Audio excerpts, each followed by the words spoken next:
Aspian Knight is the latest iteration of Centaur enemy. His only outstanding feature is his exceptionally high attack power.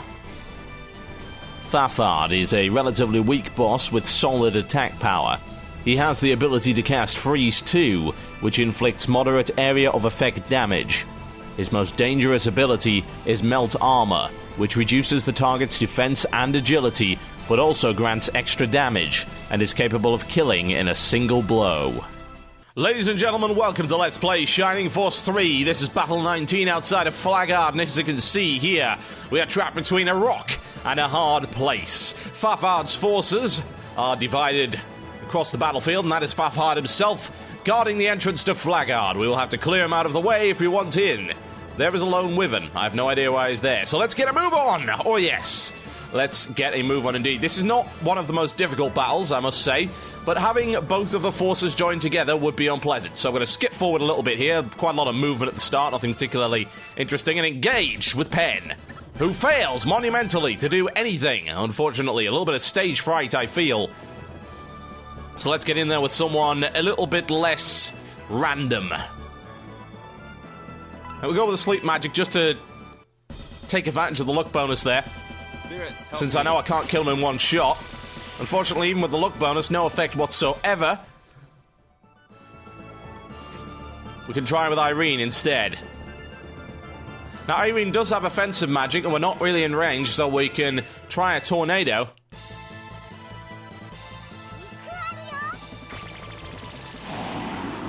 Well, that was terrible. Tornado, to be honest, does have something of a reputation for not being great, and that would be why. Now, Sybil returns to the force, as you can see, a little bit underleveled, but nonetheless effective. Very, very nice hit there. I mean, she's only using a C-class weapon, so it's relatively impressive to see that happen. Soon enough, she'll be able to get something better.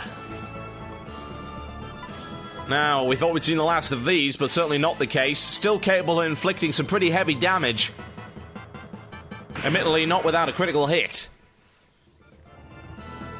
Now, Mascarin, again, underleveled and very fragile, would like to keep her away from the direwolf. A crit from the direwolf could mean a straight kill. Now, the last thing I also want to do is bring Dantes near the heavy axe-wielding mercenaries, so I'm going to flank him around to the side and move Horst forward.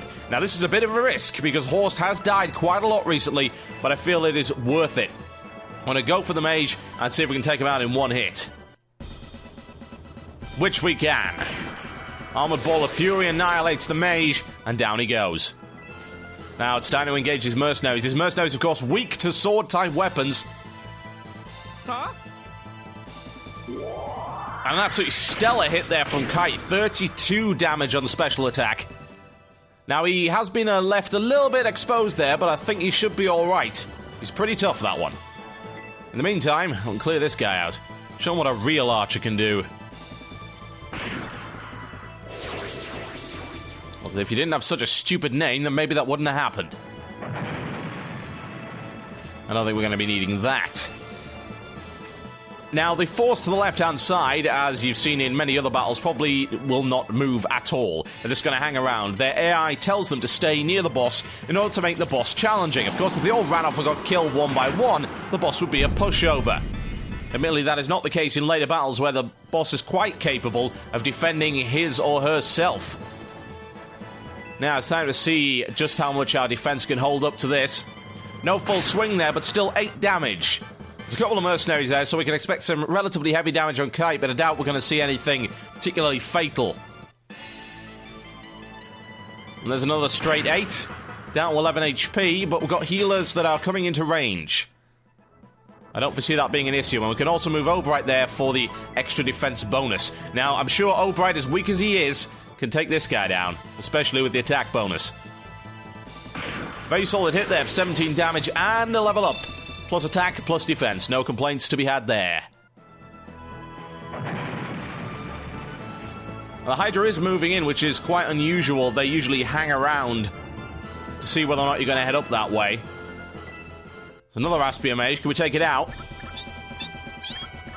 Straight answer is yes. Aspia Mage thoroughly vaporized by Death Penguin.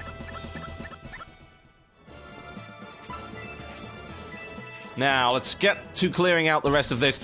To be honest, we could send a smaller force over there to deal with them, but I'd rather just clear them out of the way as soon as humanly possible, and then I can make a large cut in the video to get rid of the minutes of moving and arranging it takes to get to the other side of the battlefield.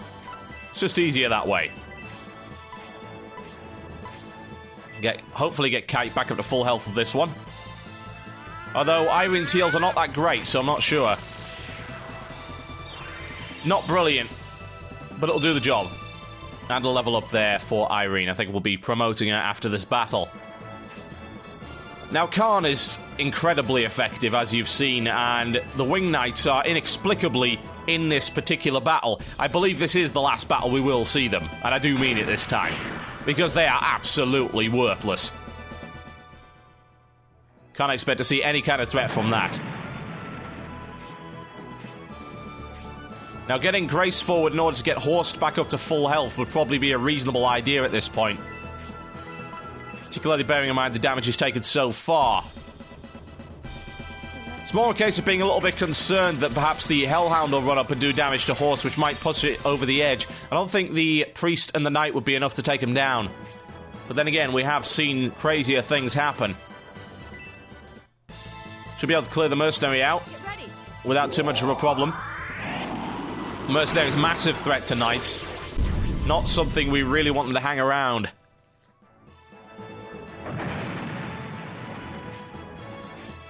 The Aspie Knight going in there. But not particularly strong here. Even so, 7 damage against Horse defense is not terrible.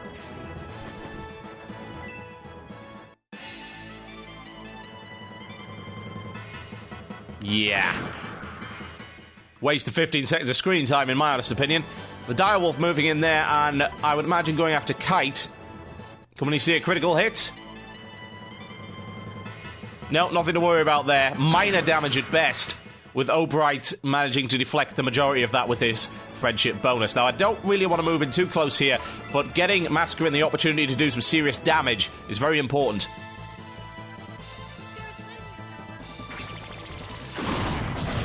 Spark Spell works relatively well against armoured opponents. Less well against magic users.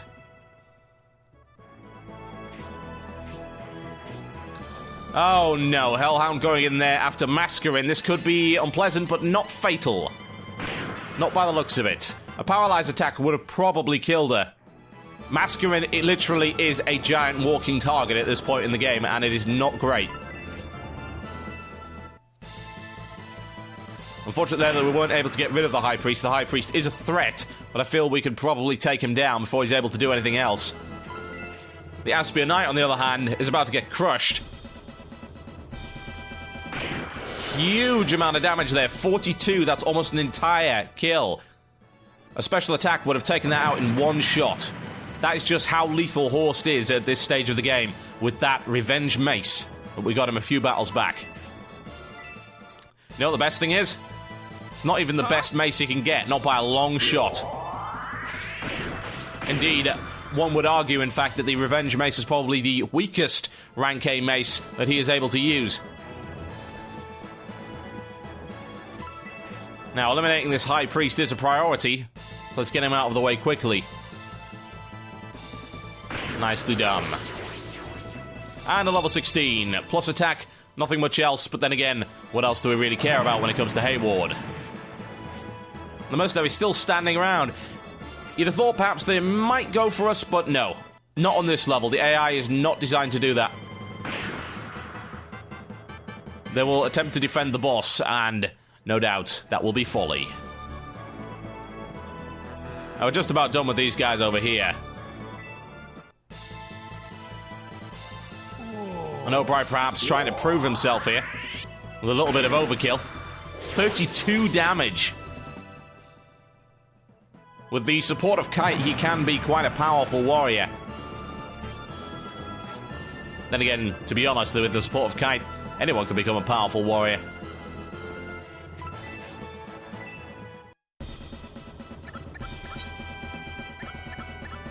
Good solid hit there on the Mercenary.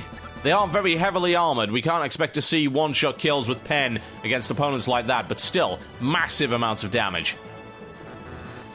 And a nice easy clear out with the freeze. And that's us pretty much done with this corner here. Now bear my Arctic blast.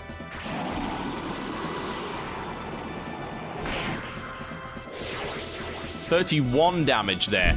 Now, to be honest, I can't really explain why that would be. That's an excessive amount of damage. There's no friendship bonus that's been given there that would cause the extra magic damage, so it is a little bit odd. I think we'll bear that in mind for future. There are a couple of enemies that are similar to the mercenary. Perhaps they too will be vulnerable to frost magic. And that, as they say, is that. So it's time to move across the other side of the map. We'll have to eliminate that Hellhound before it can do anything particularly unpleasant to Mascarin. And then what we'll be doing is skipping forward a good few minutes, because there is no need to see the excessive amount of movement required to get across this particular battlefield. I can guarantee these guys ain't going to do anything. And that Wyvern is still up there. I cannot imagine why they put it there. You'd think perhaps that it was guarding some kind of hidden item, but I can confirm that there is indeed nothing to be had up there. Nothing whatsoever. I even checked a couple of guides to see, hey, maybe I missed it. Nope. Nothing at all. Maybe just an excuse to use their new model. It's like, hey, look at this, we got a new monster.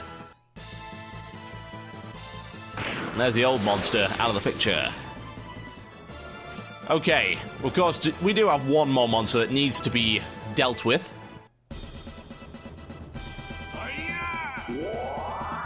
Well, that's one way to do it. 40 damage. Very impressive. And just in case we needed the defense down a little bit more, I don't know what we're going to do. Bleed on it? Sharp breeze would blow that over. Never want to disappoint. Down he goes. Time to skip forward, folks. Skip forward a good few minutes. We've arranged our forces on their right flank, and they will not move unless we get close to them or really annoy them. That should do the job.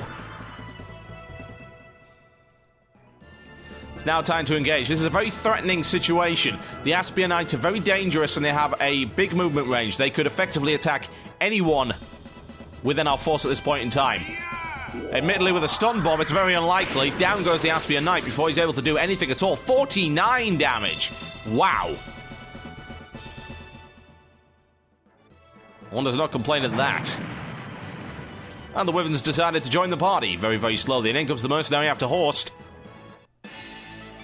And it's a full swing. Even then, only 7 damage. Nothing really to be worried about there. Does help that we just got an extra +2 defense from that level. It's time to move Obright in, I feel.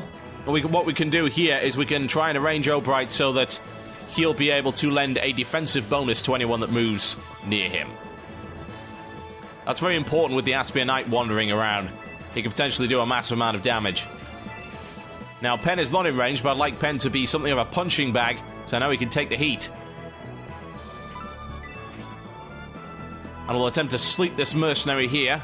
Perhaps we'll be able to take him out of the picture. Spirits, help me. Unfortunately, Noon having his run of bad luck extended, but a Spark level 2 learned there. Now, that's not really something I could show you at the moment. Perhaps I'll get a chance next turn. Spark level 2 is rather nice, I must say. It has a massive range. You've not seen anything with range like this yet.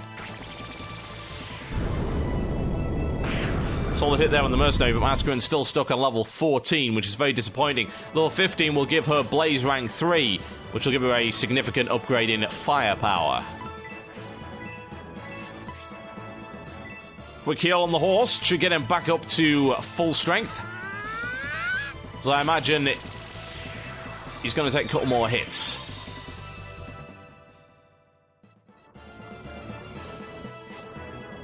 Now, what should we wreck with Khan today?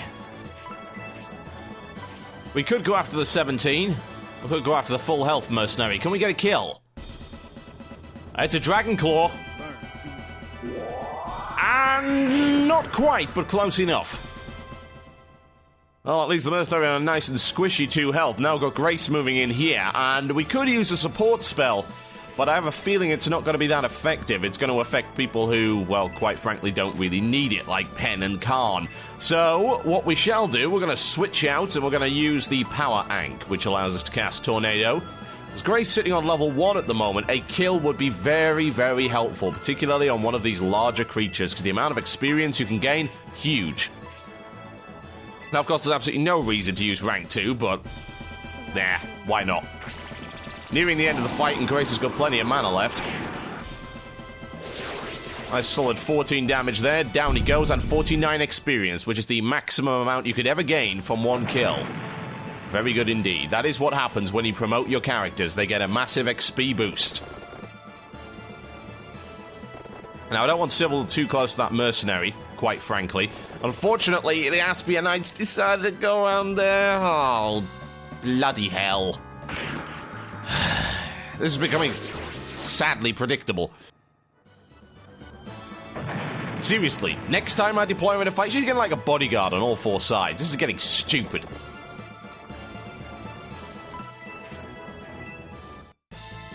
I was hoping for a crit there with a bonus from Hayward, but sadly did not happen. Dante has not been performing too well lately, but since he's level 16, I think a promotion is probably in order. Now, we know a horse could absolutely wreck that, but I'd rather get the Aspia Knight out of the way. Yeah, he could pretty much wreck that too. Isn't it nice to see horse not dead on the floor? Now, I must say, character's been doing incredibly well against these mercenaries. Obviously, the crit bonus that we get from the vulnerability helps there, but crit after crit after crit. Very impressive indeed. Can't wait to show you his last and final special ability. This is very impressive. Now, Flagard finally decided to enter the battle. He's a little bit late. And this is his Freeze 2 area of effect attack. It's not going to do much damage. There's no one in that AoE that could die from it. To be honest, the only chance Flagard's got of killing anyone is by the use of the Melt Armor attack, and we've got the entire force minus Masculine ready to bear down on him. Now, I'd like to use the attack bonus there, but as you can see, we clearly can't. So we'll just have to go the old-fashioned way. No crit there, but a decent opener.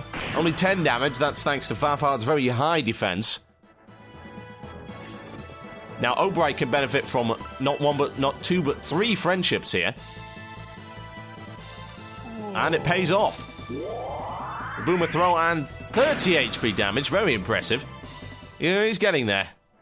Slowly but surely. And naturally, we want to try and get Pen into the mix. We've only got 4 positions we can have here. Ow, Pen! You lazy bugger. 4 positions around Flagard in melee range. And then a couple of positions with range. Just to show you the spark ability, I'm not going to use it. It's utterly pointless and it'll do less damage than freeze, but that's the area of effect around spark 2. You'll get to see it next fight, I guarantee it. Sadly, Noon is not great at spark. Masculine is way better. But Masculine's not so great at it when she's dead. Now I expect great things from Khan here. And he doesn't disappoint. Smack. 35 damage on a very heavily armored foe. Impressive. I'll be waiting to see how good he gets once he gets his next rank in Claw. Now, there is no real good reason for this. I just wanted to see what she could do, which is not a massive amount. After promotion, she does gain an attack bonus, but it's not enough to really justify going melee with her. I have seen people do it, admittedly. But that's because they exploit the way that healers level up and get their healers to ludicrously high levels. I have neither the patience, the time, nor the inclination to do so. 8 HP left. Now, I was foolish not to equip Sybil with a spear, but we can bring in Irene, who I recall did 8 damage earlier with a tornado. I'm sure she can manage it again.